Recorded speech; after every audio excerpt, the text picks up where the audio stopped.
E aí, galera intensiva, tudo bem com vocês? Sejam bem-vindos.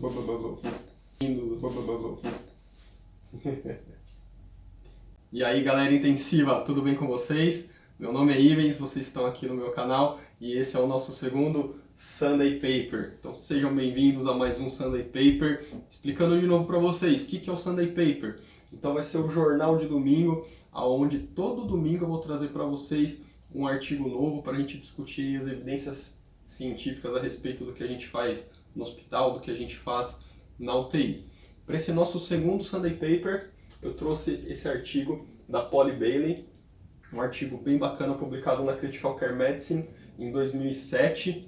Critical Care Medicine, fator de impacto 6.630, comparado ao The Lancet que a gente viu semana passada, que tem fator de impacto 53, pode parecer pouco, mas é uma das principais revistas de terapia intensiva que a gente tem hoje, uma grande referência para a gente. Esse trabalho da Polly Bailey, ele é bem bacana, que ele fala da segurança e viabilidade da mobilização precoce.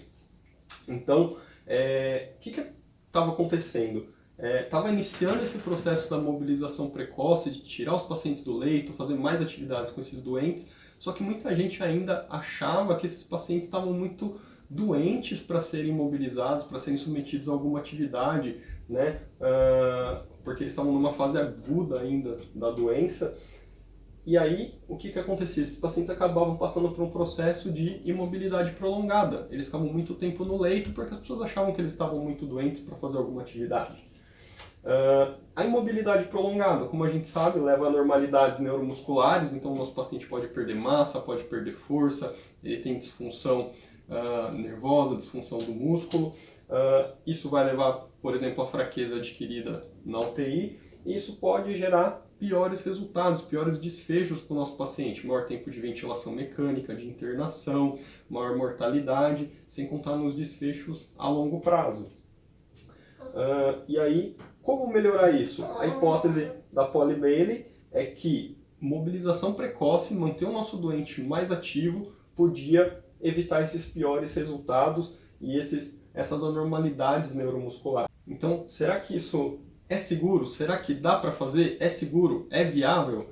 Então essa era a grande dúvida. Então, população que ela utilizou: pacientes internados na UTI respiratória do hospital dela, que estivessem em ventilação mecânica há pelo menos 4 dias. A intervenção era a implementação do programa de mobilização precoce, e o que ela queria saber, quais os resultados que ela queria medir, se aquilo era seguro e se era viável. Como que era o protocolo de mobilização do trabalho dela. Então, o que ela definiu como precoce? Assim que o paciente estivesse estável fisiologicamente. Então, assim que meu paciente se estabiliza ali na UTI, ele inicia a mobilização. E por que ela definiu isso? Porque até então o padrão para a UTI dela era realizar exercício, atividade, reabilitação com esse doente somente após a alta da UTI. Então, na verdade, dentro da UTI, não era realizada mobilização precoce, fisioterapia, somente após a alta da UTI. Critérios para iniciar eram basicamente 3 grandes critérios: critérios neurológicos, respiratórios e circulatórios. Então, neurológico, o paciente tinha que estar responsivo ao comando verbal, então pacientes que estivessem em coma ou profundamente sedados não eram inclusos no protocolo. Critério respiratório, FO2 menor ou igual a 0,6 e PIP menor ou igual a 10. E o critério circulatório, ausência de hipotensão ortostática ou droga vasoativa. A equipe que participava disso: fisioterapeuta, terapeuta ocupacional, o terapeuta respiratório, enfermeira e um técnico. E era um protocolo baseado também em mobilidade progressiva.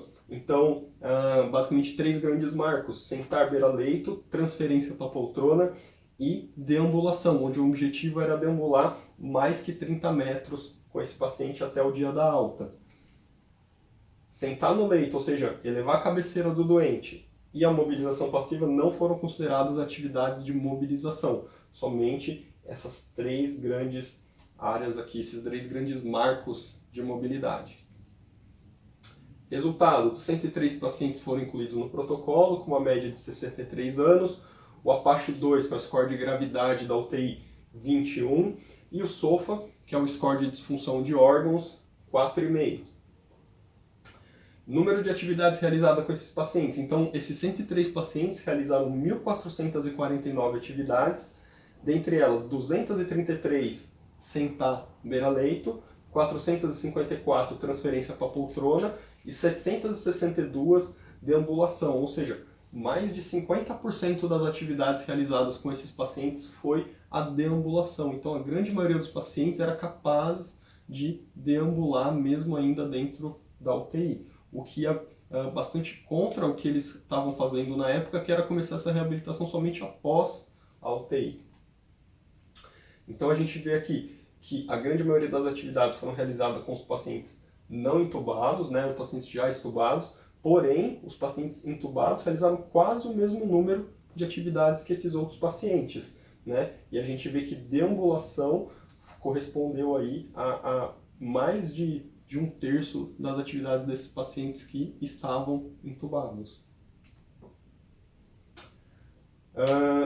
Tempo entre a admissão e o início da mobilização. Então, lembra que eu falei que o padrão para eles era não fazer a reabilitação dentro da UTI, só após a alta da UTI. Olha como mudou o perfil da reabilitação desses pacientes.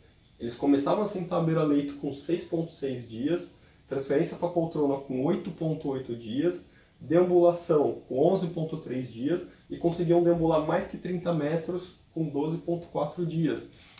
Então eles conseguiam atingir marcos de mobilidade muito bons dentro da UTI ainda, sem ter que esperar sair de alta da UTI. Então eles conseguiram quebrar um pouco aquele paradigma de que esses doentes eram muito doentes para poder realizar algum tipo de atividade. Na hora da alta da UTI, 2,4% dos pacientes não conseguiam ainda realizar nenhuma atividade, 4,7% dos pacientes já estavam sentando na beira do leito, 15,3% sentavam na poltrona, 8,2% conseguiam deambular menos que 30 metros e a grande maioria, 69,4%, já conseguia deambular mais que 30 metros no momento da alta da UTI. Em relação à segurança, quais são os eventos adversos que eles consideraram, né, para atingir aquele resultado quanto à segurança? Então eles consideraram como evento adverso queda sobre os joelhos, extubação, perda de dispositivo, pressão arterial sistólica maior que 200 ou menor que 90 e queda de saturação abaixo de 80%. Das 1.449 sessões de mobilização que a gente viu, tiveram apenas 14 eventos adversos, ou seja, uma incidência menos de 1% de eventos adversos. Então, de novo, como a gente viu no trabalho da semana passada, é muito seguro realizar a mobilização precoce. Desses 14 eventos, quais foram eles?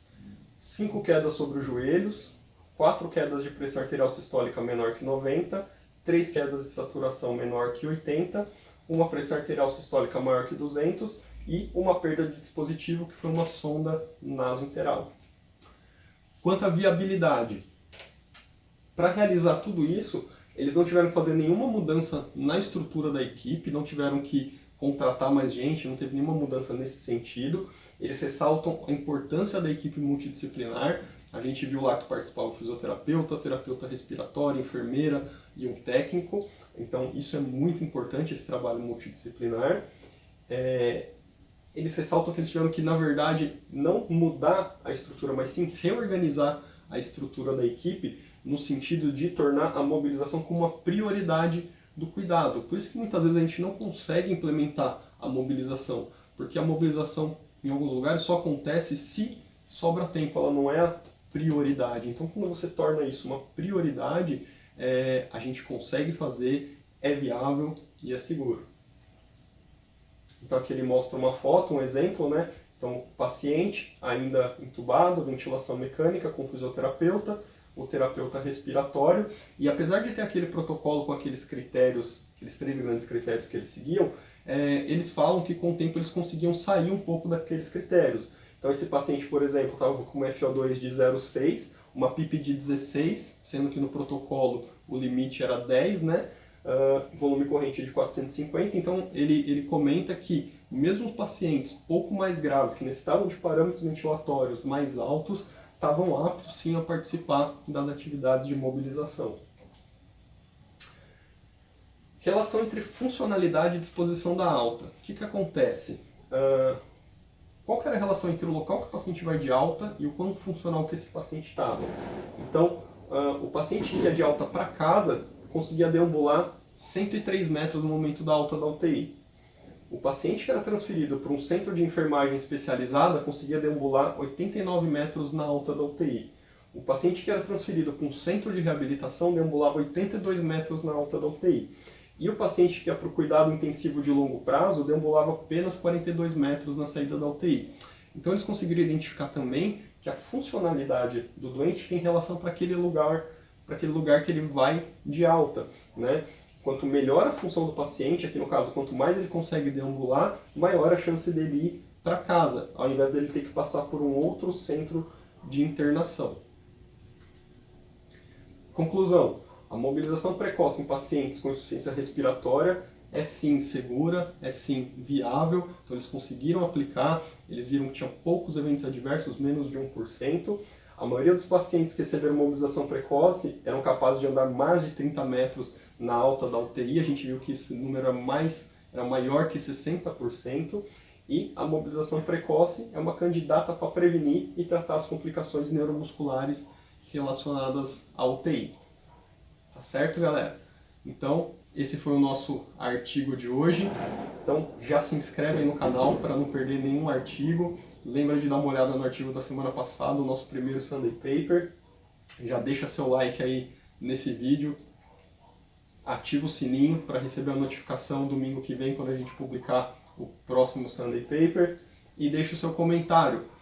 Se você tem pergunta, dúvida, sugestão, crítica, se você quer que eu fale sobre um tema específico aqui, sobre um artigo específico, deixa aí seu comentário, que aí numa próxima edição do Sunday Paper, quem sabe ele não aparece por aqui. Tá certo? Valeu, galera, muito obrigado e até domingo que vem.